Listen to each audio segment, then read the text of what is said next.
नमस्कार दोस्तों, टेक गुरु बीबीयू विकास YouTube channel में आपका पुनः स्वागत है। दोस्तों, जैसा कि आप स्क्रीन पर देख पा रहे हैं, WSD 1.1 in Hindi and American national standard structural welding code steel. दोस्तों, आपको बता दें कि ये WSD 1.1 इंस्पेक्शन चैप्टर का है। ये 11वां सेशन है। इससे पहले 10 छोटे छोटे सेगमेंट में वीडियो बना करके जो डिफरेंट क्लॉज है उसके के ऊपर आप लोग के बीच में हम शेयर कर चुके हैं। साथ ही दोस्तों, आपको बता दें कि जैसा कि आप स्क्रीन पर देख पा रहे हैं, सीरियल नंबर 1 से लेकर के 13 तक जो भी डिफरेंट टॉपिक है, इन सब टॉपिक पर छोटे छोटे सेगमेंट में वीडियो बना करके आप लोग के बीच में हम शेयर कर चुके हैं। तो चलिए दोस्तों, हम आगे बढ़ेंगे और बात करेंगे। अभी जैसा कि आप स्क्रीन पर देख पा रहे हैं, फिगर नंबर 6.22 स्कैनिंग टेक्निक 6.27.5। दोस्तों, आपको बता दें कि जैसे कि हमने बताया था 6.27.5 में जो वेल्ड स्कैनिंग ऑफ TY के कनेक्शन के बारे में, जो परफॉर्मेंस के बारे में, ब्रांच मेंबर का बारे में डिस्क्राइब किया हुआ था, उसका फिगर यहाँ पे है। तो दोस्तों, आप जैसा कि आप देख पा रहे हैं, यहाँ पे स्क्रीन पर देख पा रहे हैं कि ये जो पोजीशन है, पोजीशन ऑफ प्रोब क्या है, 1 नंबर जो beam direction mentioning sound pass preparation perpendicular to the weld. तो यहाँ पे देख पा रहे हैं आप दोस्तों, जो भी है मेन थ्रो मेंबर है, उसमें जो ब्रांच मेंबर है वहाँ से जो डिफरेंट पोजीशन पे दिया हुआ है, 1 2 3 डिफरेंट पोजीशन जो दिया हुआ है, यहाँ से हम वेल्ड का स्कैनिंग करते हैं। साथ ही अगर हम बात करते हैं दोस्तों कि we part single and multi use and various angle of required to cover the complete weld including rate area root area की अगर बात करते हैं, तो देखिए यहाँ पे जो सेक्शनल व्यू दिया हुआ है, जो जो हमने देखा पार्ट ए में, उसी का सेक्शनल व्यू है। यहाँ पे देखिए डिफरेंट 3 पोजीशन से सेक्शनल व्यू दिया है कि किस पोजीशन पे हमें आने पे कहाँ से हमें पूर्ण रूप से वेल्ड का स्कैनिंग पॉसिबिलिटी है। साथ ही दोस्तों बता दें कि ऐसा भी कुछ पोजीशन है जहाँ पे वेल्ड का स्कैनिंग का प्रोबेबिलिटी नहीं है, वहाँ पे ऑलरेडी हमें रिपोर्ट में मेंशन करना पड़ेगा कि यहाँ पे वेल्डिंग स्कैन का जो है रिस्ट्रिक्शन है, वहाँ पे हम रिस्ट्रिक्टेड एरिया है, वहाँ सॉरी यहाँ पे पॉसिबिलिटी नहीं है। उस जो एरिया को है पार्टिकुलरली पूरा मेंशन करना है रिपोर्ट में। आगे बढ़ते हैं दोस्तों, जैसा कि हमने बताया आपको, जो डिफरेंट पोजीशन है, ट्रांसड्यूसर का जो पोजीशन है यहाँ टिपिकली जो दिया हुआ है, देख पा रहे हैं आप। देखिए यहाँ पे जो है, जो एज से एक्स डिस्टेंस पर जो भी है, लेफ्ट साइड में आप देखिए A B C D और G 4 different position of probe दिया है, जहाँ से हम डिस्टेंस कैलिब्रेशन करते हैं, एक्यूरेसी करते हैं, DV का कैलिब्रेशन करते हैं, एंगल का कैलिब्रेशन करते हैं। तो ये जो 4 डिफरेंट पोजीशन है, सॉरी जो 5 डिफरेंट पोजीशन है यहाँ से ट्रांसड्यूसर के पोजीशन पे, जैसा कि हमने 6.29 में एक्सप्लेन किया था कि ऑलरेडी कर चुके हैं कि ये जो डिफरेंट जो प्रोब पोजीशन है, वहाँ से जो डिफरेंट एंगल सेंसिटिविटी और डिस्टेंस का कैलिब्रेशन करते हैं। साथ में देख पा रहे हैं दोस्तों qualification procedure of search unit की अगर बात करें यूजिंग IIW रेफरेंस ब्लॉक, तो आप देख पा रहे हैं। आप देखिए जैसा फिगर नंबर 6.18 में दिया हुआ है, मैक्सिमम ऑल एंगल्स और जो toe leading edge search units का जो है toe leading edge index point है। साथ में यहाँ पे देखिए होल दिया हुआ है, जो कैलिब्रेशन जो होल डिस्टेंस के लिए क्या है 1.59 mm का जो ब्लॉक है, जो एज डिस्टेंस से 1.36 mm डिस्टेंस पे होता है, और टॉप से अगर बात करें तो 15.2 mm पे होता है। साथ ही दोस्तों इम्पोर्टेंट एक यहाँ पे देखिए टॉप फॉर लीडिंग एज जो है मैक्सिमम यहाँ पे 1 इंच निर्धारित किया हुआ है कि 1 इंच मैक्सिमम होना चाहिए, जो ऑलरेडी हमने 6.22.7 एक्सप्लेन कर चुके हैं। तो चलिए दोस्तों, हम आगे बढ़ेंगे और इक्विपमेंट क्वालिफिकेशन प्रोसीजर के बारे में बात करेंगे। तो पहले हम बात करेंगे हॉरिजॉन्टल लिनियरिटी प्रोसीजर के बारे में। अगर हम बात करते हैं तो नोट यहाँ कुछ दिया हुआ है, since this qualification procedure is perform with A straight beam search unit which produce longitudinal wave with a sound velocity of almost double than that of shear wave. It is necessary to double the shear wave distance range to use applying in this procedure. अगर हम बात करते हैं दोस्तों जो search unit का है, जो search unit straight beam search unit के विच प्रोड्यूस जो लॉन्गिट्यूडनल वेव प्रोड्यूस करता है, उसके बारे में बात करते हैं हम यहाँ पे। ऑलरेडी जो डिस्कशन हुआ है, ये WS में मेंशन किया हुआ है। हमने देखा था हॉरिजॉन्टल लिनियरिटी शेयर वेव के लिए भी डिस्कस किया था लास्ट सेशन में, ठीक है। तो wave sound velocity of almost double of shear wave होता है, it is necessary to double shear wave. तो जो वेव से जो शेयर वेव का जो हमें जो डिस्टेंस है वो क्या करना है, एटलीस्ट में जो प्रोसीजर में क्या हमको करना है, डबल करना है। एग्जाम्पल के तौर पे अगर हम देखें तो the use of 250 mm screen calibration in share wave required 50-100 mm screen calibration qualification. अगर हम बात करते हैं 250 mm की बात करें दोस्तों, जो शेयर वेव का अगर हम बात करें 250 mm स्क्रीन कैलिब्रेशन के लिए, तो शेयर वेव को क्या करना होगा कि हमें 500 mm screen calibration qualification procedure use करना पड़ेगा। कितना 250 के लिए शेयर वेव 250 के लिए स्क्रीन हाइट हमें 500 mm का सिलेक्शन करना पड़ेगा, ठीक है। The following procedure shall be use instruction instrument qualification NX H3 for alternative method में हम बात करेंगे दोस्तों। जो डिफरेंट NX है उसको बाद में हम इस चैप्टर को ख़त्म होने के बाद में डिफरेंट NX के बारे में हम चर्चा करेंगे। A straight beam search unit shall coupled meeting required 6.22.6 to IIW type block or DS block in position D, T and U, see figure 6.23 as necessary to attend 5 BEP reflection qualification range being certified, see figure 6.23। दोस्तों आपको बता दें 6.23 का figure already हम आप लोग के बीच में स्क्रीन कर एक्सप्लेन कर पाए हैं उस DS ब्लॉक के बारे में, जिसमें जो पोजीशन दिया हुआ है जो D, T, U जो दिया हुआ है और U नेसेसरी जो 5 बैक रिफ्लेक्शन के लिए वो पोजीशन दिया हुआ है। द फर्स्ट एंड फिफ्थ अगर बैक रिफ्लेक्शन की बात करें दोस्तों, तो shall adjust to their proper location with use of distance calibration and zero delay instrument. Fifth और फर्स्ट एंड पहला और पाँचवा बैक रिफ्लेक्शन की बात करें दोस्तों, तो प्रॉपर लोकेशन पे हमें एडजस्ट करना है डिस्टेंस कैलिब्रेशन और जीरो डिले एडजस्टमेंट के साथ। Each indication shall adjust to reference level with gain और एटीन्यूएशन कंट्रोल, फिर हॉरिजॉन्टल लोकेशन एग्जामिनेशन। और जो भी ईच इंडिकेशन जो भी इंडिकेशन है उसको एडजस्ट करना है गेन और एटीन्यूएशन कंट्रोल करके कि हॉरिजॉन्टल लोकेशन जो है उसका एग्जामिनेशन जो हम करें हॉरिजॉन्टल लोकेशन आइडेंटिफाई हो। Each intermediate trace deflection location shall be correct with in 2% of screen height. और इंटरमीडिएट ट्रेस डिफ्लेक्शन कितना होना चाहिए दोस्तों, 2% ऑफ स्क्रीन हाइट के बीच में हमें एडजस्ट होना चाहिए, ठीक है। तो रही बात दोस्तों इक्विपमेंट क्वालिफिकेशन प्रोसीजर में हॉरिजॉन्टल लिनियरिटी प्रोसीजर के बाद हम कर चुके, हम आगे बढ़ेंगे और अभी बात करेंगे DB एक्यूरेसी के बारे में। तो DB एक्यूरेसी का प्रोसीजर है दोस्तों नोट में, चलिए हम पढ़ते हैं, पहले नोट से चलते हैं। In order to attain the required accuracy, हमें रिक्वायर्ड एक्यूरेसी कितना मेंटेन करना है DB का दोस्तों, ±1%, 1% में मेंशन करना है। In reading the indication height, the display cell gradually vertically at 2% interval or 2.5% of instrument with digital amplitude reading out at horizontal mid screen height।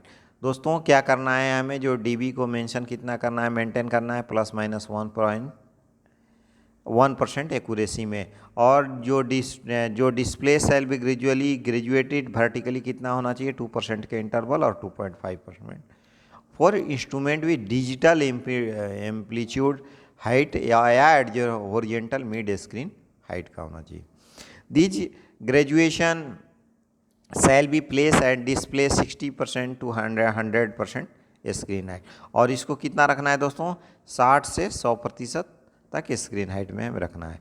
This may be accomplished with the use of graduate transparent screen overlay. If overlay is applied to permanent part of the unit search unit UT unit, care should be taken. Overlay does not occur the normal testing display. A straight beam search unit shall be coupled meeting the requirement of 6.22.6 to the DS block shown in figure 6.20 and position T in figure 6.23। तो दोस्तों जो straight beam search unit की बात करते हैं तो उसमें जैसा कि 6.22.6 में ऑलरेडी मेंशन किया हुआ है।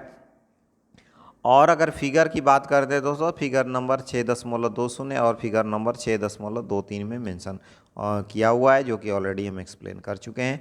द सेकेंड अगर बात करते हैं तो the distance calibration shall be adjust. अगर डिस्टेंस कैलिब्रेशन की बात करते हैं तो 50 mm back reflection indication at horizontal mid screen पे कितना होना चाहिए दोस्तों? The distance calibration shall be adjust at the first 50 mm back 50 mm back reflection के साथ हॉरिजेंटल मिड स्क्रीन पे एडजस्ट होना चाहिए।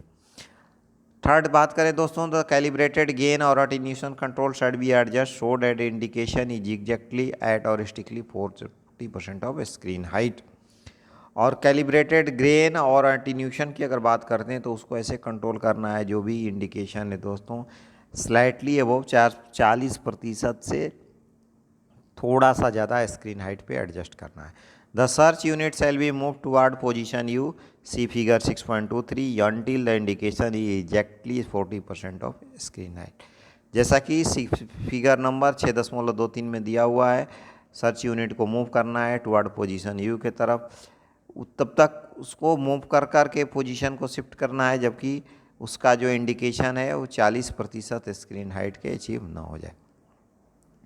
The sound amplitude shall be increased 6 dB with the calibrated gain or attenuation control. The indication level theoretically should be exactly 80% of screen height. और sound जो है amplitude को कितना करना है हमें, जो है वो जितना कैलिब्रेशन हुआ है, गेन हुआ, उस पर हमें 6 dB को इंक्रीज करके करना है ताकि हमें जो इंडिकेशन का लेवल है वो थ्योरेटिकली 80% स्क्रीन हाइट पे पहुंच जाए।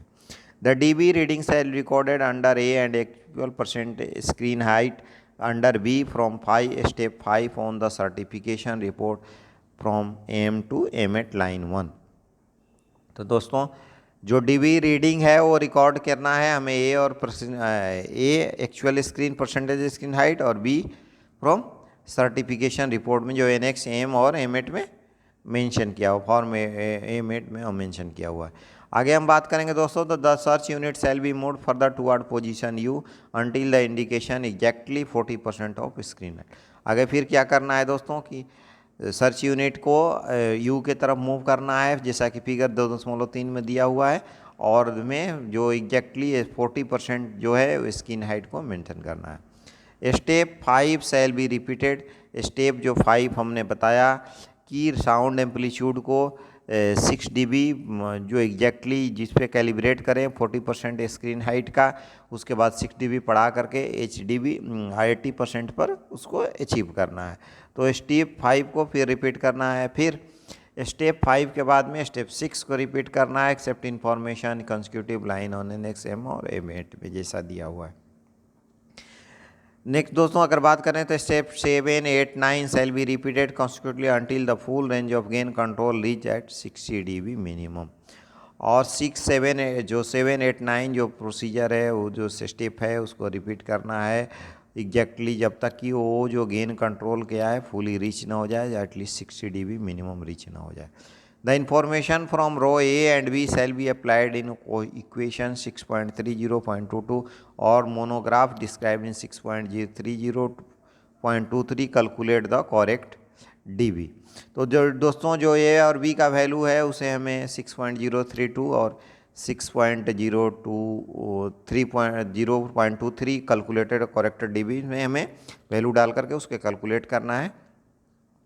और अगर बात करें दोस्तों corrected DB from step 11 to step row C shall be applied.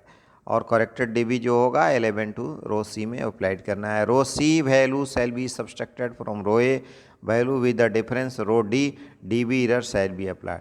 और वैल्यू जो होगा रो और ए और सी को माइनस करके जो रो डी आएगा वो डीबी एरर को अप्लाइड करना है हमें।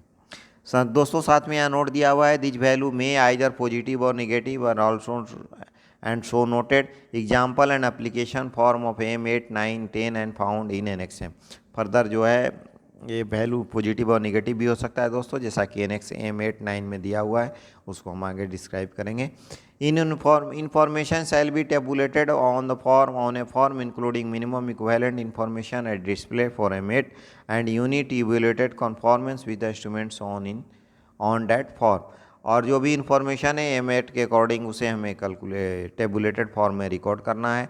नेक्स्ट 15 नंबर की बात करें दोस्तों, तो M9 provided the reliability simple mean the evaluated data item 14 instrument for evaluation given in 14 to through 18 में रिकॉर्ड करना है। आगे हम बात करें दोस्तों, तो the DB information from row CEM8 shall be applied vertically and DB reading row information M horizontally as XY coordinate for plotting the DB curve on from M9। और जो ई से जो फॉर्म डीबी इंफॉर्मेशन है दोस्तों XY horizontal में apply करेंगे और coordinate के लिए डीबी कर्व को फॉर्म M9 में जैसा मेंशन किया है उसको डीबी कर्व को डिस्क्राइब करेंगे। The longest horizontal length as represented by dB reading difference which can be in graded rectangular represent dB in height denote the dB range in which equipment meet the code requirement. The minimum available range is 60 dB.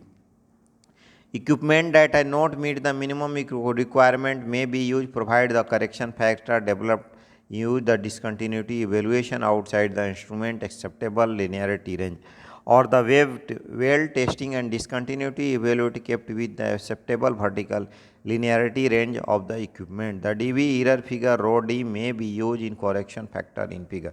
तो दोस्तों जो भी dB होगा minimum available range of dB कितना है 60 dB achieve करना है।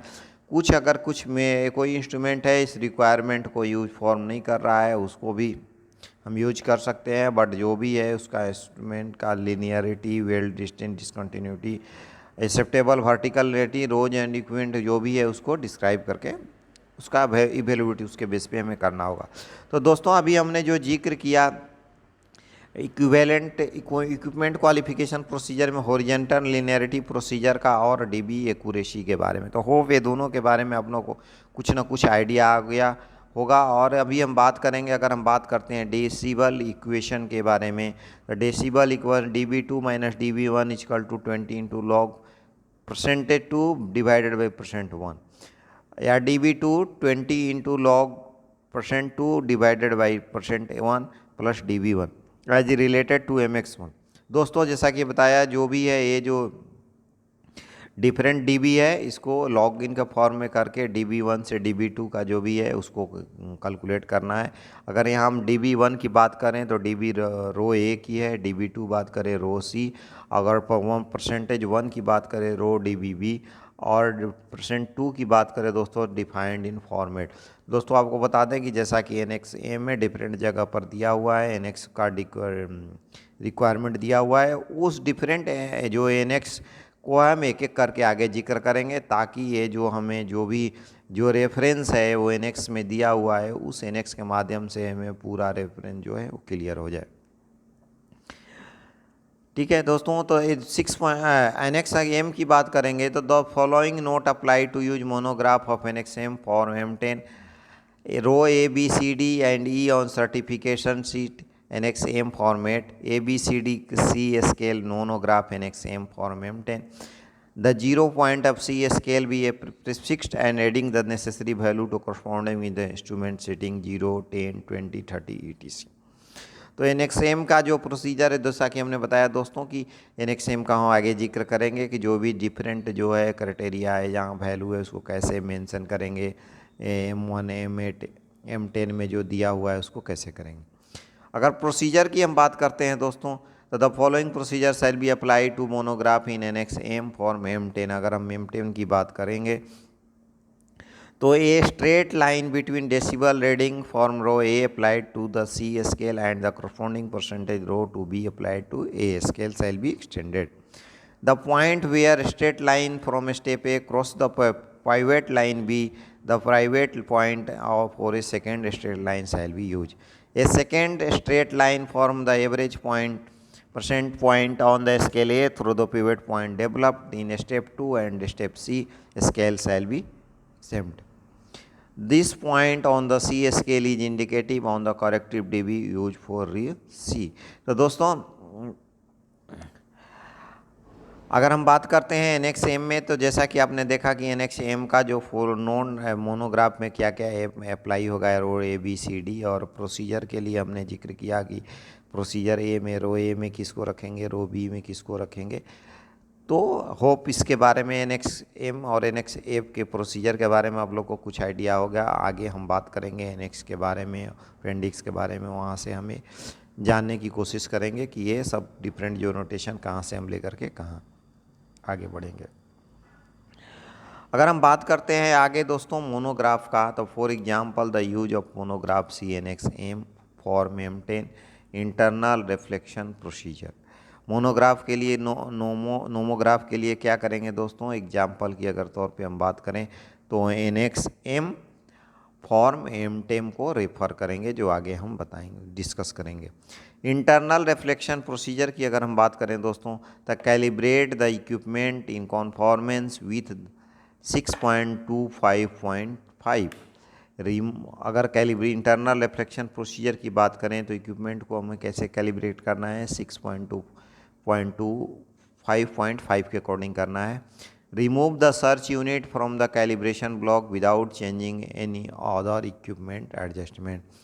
और जो हमें कैलिब्रेशन के बाद डायरेक्टली सर्च यूनिट को रिमूव करना है बिना किसी इंस्ट्रूमेंट पे कुछ भी अदर हमें इक्विपमेंट का कोई भी जो है कुछ भी चेंज नहीं करना है, डायरेक्टली हमें वहाँ से रिमूव करना है।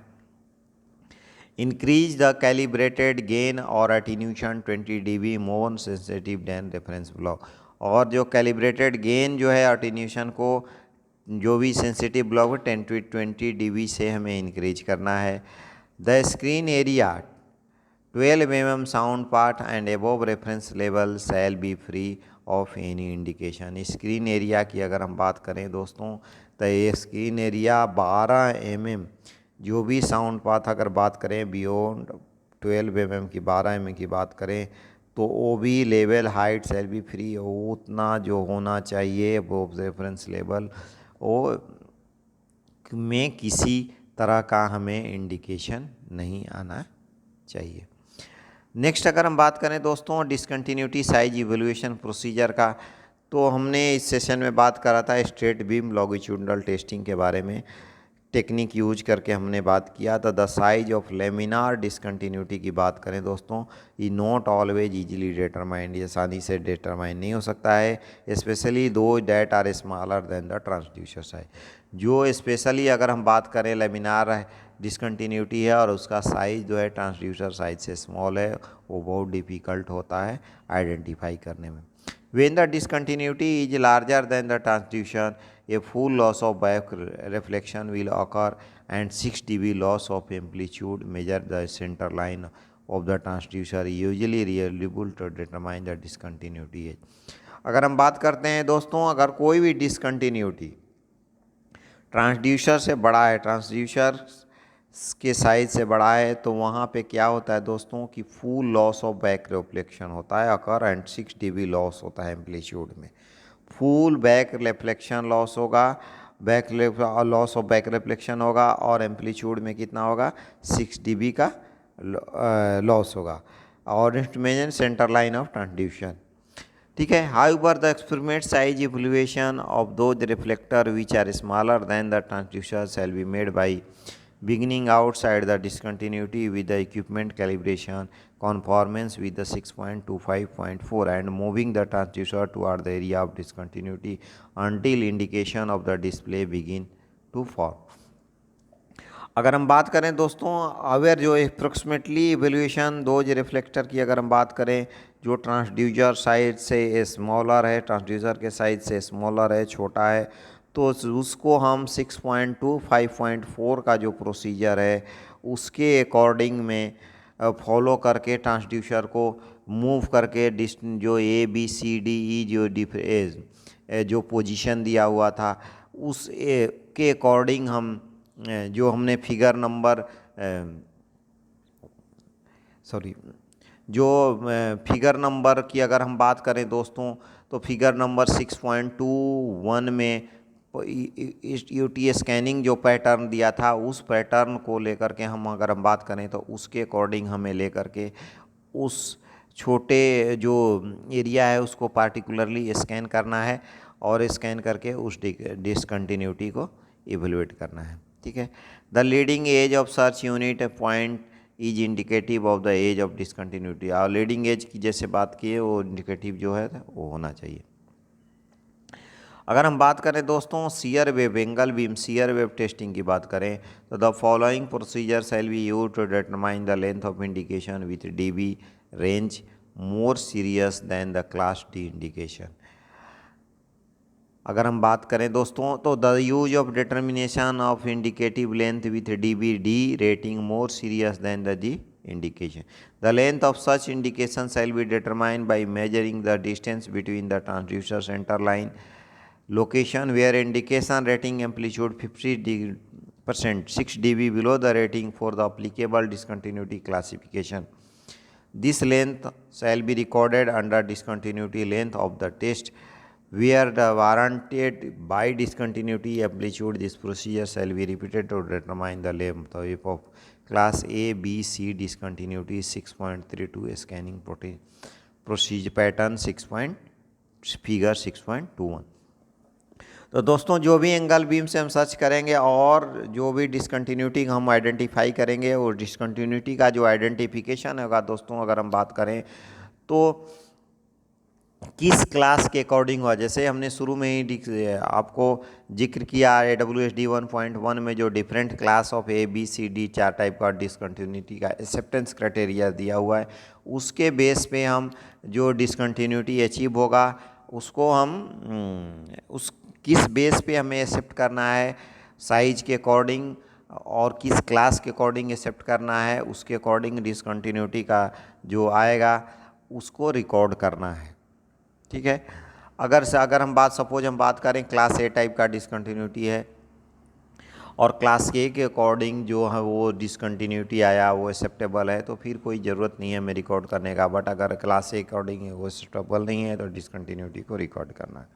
और साथ ही हम स्कैनिंग पैटर्न की बात करें तो दोस्तों ऑलरेडी हम फिगर नंबर 6.21 में एक्सप्लेन कर चुके हैं। जो डिफरेंट स्कैनिंग पैटर्न है दिया हुआ है, डिफरेंट स्कैनिंग पैटर्न हमें कैसे स्कैन करना है किसी भी डिसकंटिन्यूटी को इवेलुएट करने में। दोस्तों आपको बता दें कि फिगर 6.21 को ऑलरेडी हम इससे पहले वाले सेशन में एक्सप्लेन कर चुके हैं।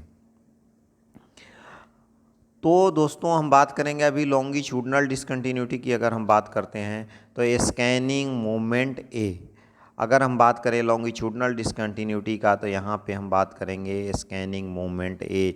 जो उसमें स्कैनिंग मोमेंट ए पोजीशन दिया हुआ है दोस्तों उसके अकॉर्डिंग करेंगे। फिगर 6.21 को यहाँ हम रेफरेंस लेकर के आगे बढ़ रहे हैं।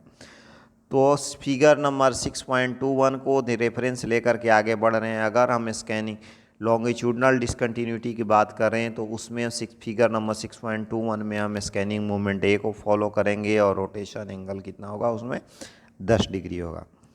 अगर स्कैनिंग मोमेंट बी को फॉलो करेंगे दोस्तों तो क्या होगा, scanning distance B shall be such that section of weld being tested is covered. और अगर स्कैनिंग मोमेंट बी की बात करें तो स्कैनिंग मोमेंट जैसा कि फिगर नंबर 6.21 में दिया हुआ है सच डैट हो ऐसा होना चाहिए कि पूरा वेल्डिंग को कवर्ड होना चाहिए। स्कैनिंग मोमेंट सी की बात करें तो progression distance C shall be approximately 1/2 the transducer wave होना चाहिए। मूवमेंट ए बी सी में भी combined into one scanning pattern की बात करें तो ये जो तीनों मूवमेंट है ए बी सी कंबाइंड किया जा सकता है लॉन्गिट्यूडनल डिसकंटिन्यूटी के केस में। तो दोस्तों आपने बात किया 6 यहाँ जो हमने बात कर रहा है इसका फिगर नंबर 6.21 है। जो स्कैनिंग पैटर्न दिया हुआ है वो रेफरेंस है। अगर ट्रांसवर्स डिसकंटिन्यूटी की हम बात करें दोस्तों तो ग्राउंड वेल्ड की अगर बात करें, ग्राउंड वेल्ड का तो scanning pattern D shall be use when weld are ground flush. तो दोस्तों स्कैनिंग पैटर्न डी को आपको बता दें, जैसा कि आप फिगर 6.21 को रेफर कीजिएगा तो वेल्ड को ग्राउंड स्मूथ किया हुआ है और वेल्ड के ऊपर से ही उसे स्कैनिंग किया जा रहा है। अगर हम बात करते हैं दोस्तों अगर अनग्राउंडेड वेल्ड की बात करें तो scanning pattern E shall be use when the weld reinforcement is not ground flush. Scanning angle is equal to 45 degree maximum. Note the scanning pattern shall be cover the full weld section. तो दोस्तों अनग्राउंड weld के लिए हमें scanning pattern जो ई है उसको follow करना है और ई जो एंगल होगा जो स्कैनिंग एंगल ही होगा 45 डिग्री से ज़्यादा नहीं होना चाहिए, 15 डिग्री से ज़्यादा नहीं होना चाहिए। तो होप दोस्तों अभी हमने जो जिक्र किया स्कैनिंग पैटर्न के बारे में, डिसकंटिन्यूटी साइज इवैल्यूएशन प्रोसीजर के बारे में, जिसमें straight beam longitudinal testing, angle beam, shear testing के बारे में बात किया। साथ ही हमने लॉन्गिट्यूडनल डिसकंटिन्यूटी और ट्रांसवर्स डिसकंटिन्यूटी के डिफरेंट स्कैनिंग पैटर्न के बारे में बात किया। तो होप आप लोग को स्कैनिंग पैटर्न और डिसकंटिन्यूटी एवोल्यूशन के बारे में कुछ ना कुछ आइडिया आ गया होगा। चलिए दोस्तों, हम आगे बढ़ेंगे और हम थोड़ा सा जिक्र करेंगे ESW और EGW weld addition scanning pattern की बात करें तो scanning pattern E search unit rotation angle यहाँ पर होगा जो ESW और EGW वेल्ड में होगा वो 45 से 60 डिग्री होगा। The scanning pattern shall cover the full weld length. अगर हम DB एक्यूरेसी की बात करें तो example of DB accuracy certification NFM show example the use of form M8, 9, M10 for the solution of a typical application of 6.30.2। तो दोस्तों, जैसा कि हमने बताया कि NXM जो है, NXM का हम जिक्र करेंगे आगे, NXM के बारे में चर्चा करेंगे और उस वहाँ से हम जो डिफरेंट जो रेफरेंस दिया हुआ है उसके बारे में जानने का कोशिश करेंगे कि NXM में जो इवोल्यूशन क्राइटेरिया है जो हमें DB का एक्यूरेसी या फिर डिफरेंट पोजीशन डिस्टेंस का के बारे में जो दिया हुआ है उसको हम कैसे अचीव करेंगे। तो दोस्तों, इस सेशन को हम यहीं एंड करेंगे।